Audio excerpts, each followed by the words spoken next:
I'm your host, Stephen Vanover, here on the Sports Talk Line Network, where we talk sports 24/7, 365. This is the NFC East Weekly, and whoa, what a week it was. Before we get into it, I want you to please hit that subscribe button down below and then slap that notify bell so that you'll always be up to date on what's going. Give us all a follow on Twitter, Spinksy CFB defends_com, me at Stephen Vanover, and at No Remorse Sports, who is our Cowboys representative. I believe he's out there interviewing Mike Nolan right now. He's going to get back to us soon. Let's jump around the room, get right to it.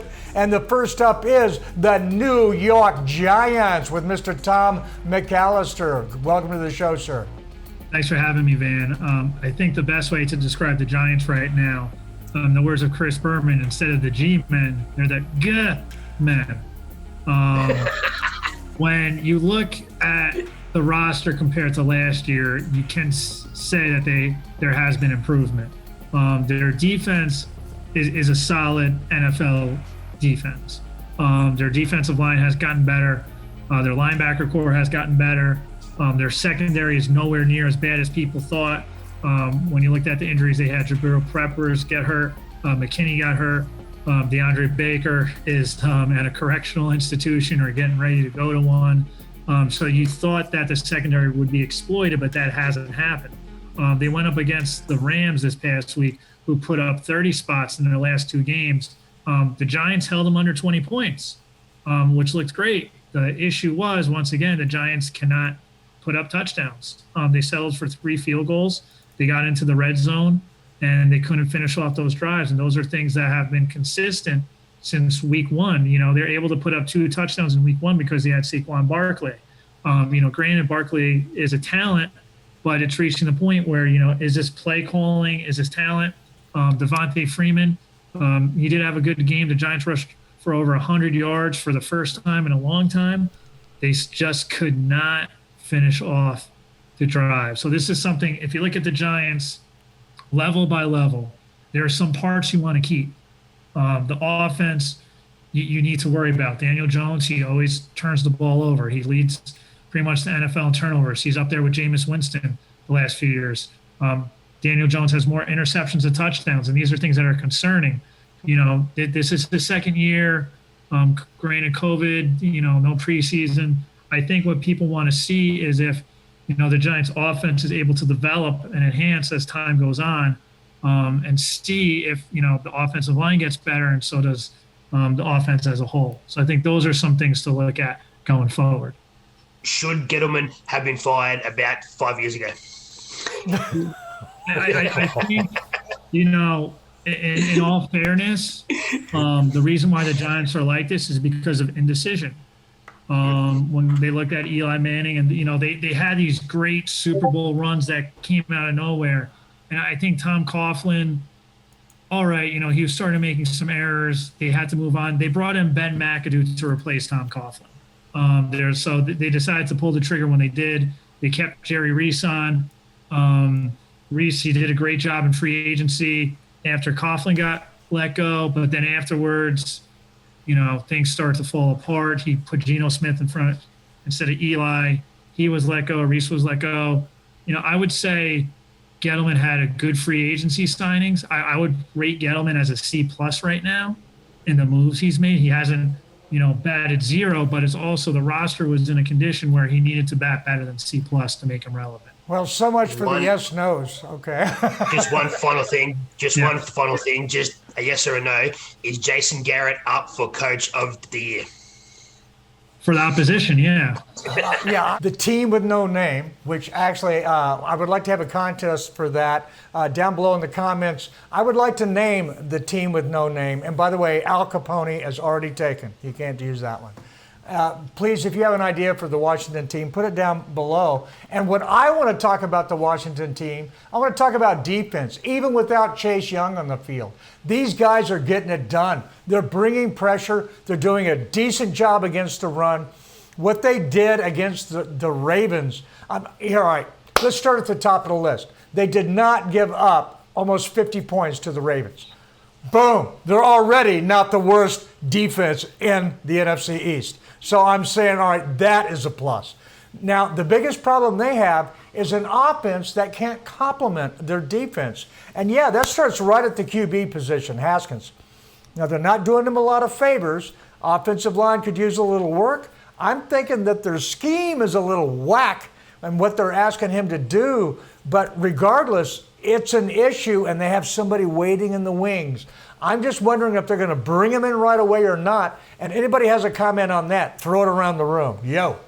I don't care if Spinksy's shirt looks like a checkered board or not, but I'm right here, and I'm telling you, Dwayne Haskins needs to learn how to read before he could be able to read a defense. If you remember the story from the offseason, it's basically the guy needs to be hooked on phonics and needs reading Rainbow in the worst way possible. NFL Reading Rainbow. Yeah, that's a new rookie camp they put him through. And by the way, Nate, of course, is our Cowboys correspondent. He's got out of his Alcoholics Anonymous meeting that he attends after every Cowboys game. And, we really appreciate you taking time out of that, to be here, Nate. Thank you. I'm actually hooked on meth, by the way, but that's okay. Hooked on meth, my bad. My bad on that. Okay, yeah. I didn't know that you'd upgraded this season. I know last season it was the AA, so now we're hooked on meth. So that's good. That's good. All right. And Tom, you got anything to say about the Washington defense, especially? I would say, they kind of constructed themselves where they have a defense and they just picked a franchise quarterback in a draft that really wasn't that deep. To say the least, and the offense really, they're okay with the ground game, but they need to either have a phenomenal ground game to have Dwayne Haskins as a quarterback. But if you got Alex Smith coming back, that it's almost like it's a feel-good story. Are they going to buy into it? So those are certain things to look at going forward. I want to be the GM when everybody around is saying, you guys really need a phenomenal ground game. Oh, and what did you do? You cut Adrian who? That's what I want to talk about. All right, but enough of that. Right now, we're going to get on to the number one team in the NFC East, the team that's in first place with one victory overall. Okay, and that is the Eagles. And Spinksy, this is your team this week. Start out with the good news, and how much money did you win? As a degenerate gambler that I am, I took Philadelphia Eagles as my lock of the week, and they won. Yes, I might have been drunk, but it still worked, okay? I was correct. I took them. They were a solid team for about 6 minutes of this game. The 49ers had so many injuries all over the park. They struggled all game. The Eagles led 8-7 at halftime. They failed to capitalize on their good fortune throughout the game. Travis Fulham, the rookie, scored a 42-yard touchdown at the start of the fourth, and then there was an interception by Alex Singleton. The 49ers just looked ordinary, and this was the Eagles' week to bounce back. They finally got their first win. They probably should have got a win last week. I think they drew with the Bengals. Oh, shit. Sorry. Carson Wentz threw 18 of 28 for 193 yards and one touchdown. Carson Wentz is still a terrible quarterback. They finally let Jalen Hurts out there for a few goes, and Hurts fumbled the football twice. I don't know what's going on in Philly, but I was right, and they got their first win. So it's nice to be on top of the table for at least 1 week. Nate, how do you feel about Philly being on top? Let's go, Philly! Oh, man, you're worse sellout than me when I betted on Seattle winning the game the week before, but we're going to move past that. But you did too. What I'm saying right now, this is a stronger indictment of how bad the 49ers are with a backup quarterback. If you remember in the offseason, the San Francisco 49ers, several teams inquired about Nick Mullens, and that was a no-trade player on their team. So this was a guy they actually wanted, and so they marched his happy ass on the field like he was Brett Favre Jr. because he went to the same university. This guy was a tomato can and a half, and basically pleaded, and gave the game to the Philadelphia Eagles. As soon as they put in their emergency string quarterback in C.J. Bethard, they actually gained a little bit of rhythm offensively. Yeah, he was looking awesome, TJ. When he came in, I think he went for 120 odd yards in about 8 throws. So he was on fire. It was nice to see. If you ask me, he did play like Brett Favre Jr. I thought that was an excellent analogy. Because, I mean, Brett Favre, when he came in the league, oh, man, he never saw an interception he didn't like. And Brett Favre Jr., oh, he's only going to make better on that, right? I was thinking because you said Brett Favre Jr. is only 8 years old or something. Oh, okay. You could go there, too. Okay. Yeah. But I got to tell you what, there's a few quarterbacks in the league. I'd take an 8-year-old Brett Favre over them. All right? But now, I'm glad you got that off your chest there, Nate, because the Philadelphia Eagles, no matter what you say, they are in first place with the NFC East and could very well be, the second under 500 team to make the playoffs? But let's now to move on. It's the end of the show, the last team of the NFC East.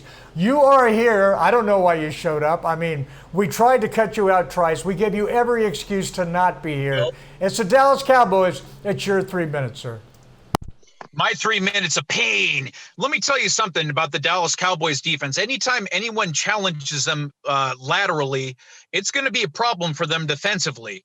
If you watched the way the Los Angeles Rams stressed the defense, they continually stressed them laterally, and as long as you have that front seven moving laterally, you're gonna beat them. That's exactly what the Cleveland Browns did. The Cleveland Browns ran a mixture of 21 personnel with the fullback in and 12 personnel. They kept them guessing on between the running lanes, and anytime the play bounced outside, forget about it.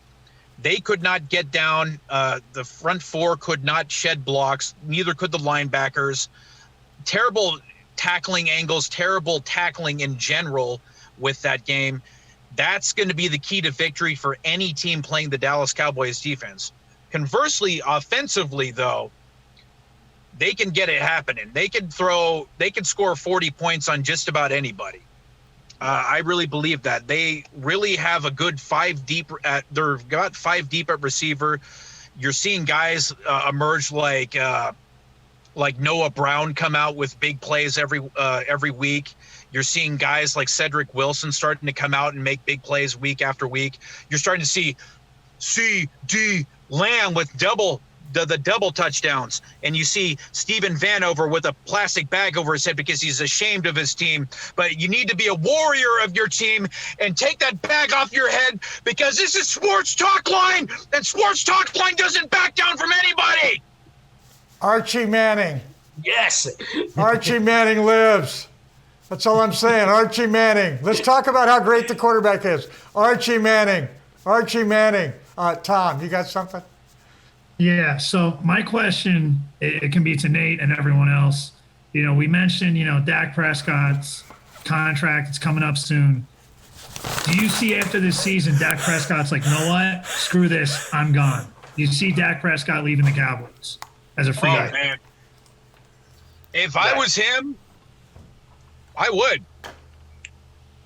Just saying. I mean, what's the worst case scenario? Because he's proved himself to be a franchise quarterback. He can get that. You can get that money around anywhere in the league. However, the Dallas Cowboys can easily franchise him for a second time around, a la Kirk Cousins. I think that's a stronger indictment of how the Cowboys have handled the contract negotiation. Because if you remember what happened with Kirk Cousins, he was franchised not 1 but 2 years in a row. Left to go to the Vikings, signed a short-year deal for 3 years, max contract, all guaranteed, and then renegotiated 2 years after. So if I'm Dak Prescott, that's the least of my concerns right now. I mean, all the leverage is on him, and that's an indictment on the front office. The one thing that might shoot that down is the third year that a team invokes the franchise tag. It also includes the owner's firstborn son. And have you seen how much Stephen Jones eats? I don't think he'll go for it. Yeah, that dude's just. You ever seen that guy wear a suit? That guy's like a stuffed sausage. He's getting bigger every year, man. It's just like the Cowboys' ego. Okay. All right, guys, look, that is the Dallas Cowboys. That is the NFC East. I'm going to let you go around the room real quick. 10 seconds each on this. Give me the order of the NFC East at the end of the season. We're going to go with you, Mr. Philadelphia Eagle, you're up first. What's going to be the order at the end of the season? Of course, the Cowboys are going to win the division. The thing is, I think if you merged all 4 teams together, you still wouldn't get one decent team. That's my thought. Done. All right, I'm up next because Washington is up next, and I'm picking Washington to win the NFC East in the biggest upset that nobody cared about.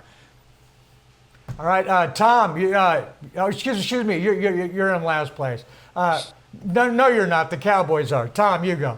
All right, I'm going to go with basically the Dallas Cowboys are going to win the NFC East with the record of 6-10.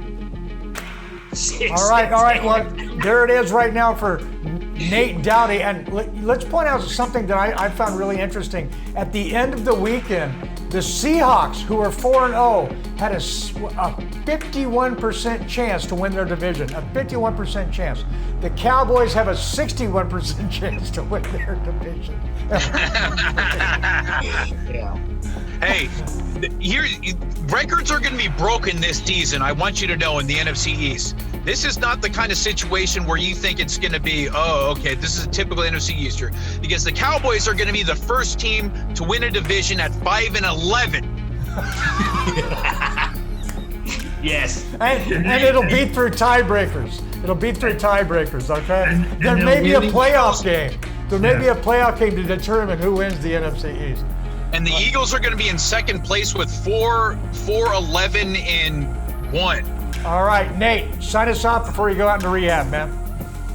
All right. Well, I'm going to go back to my meth-riddled life.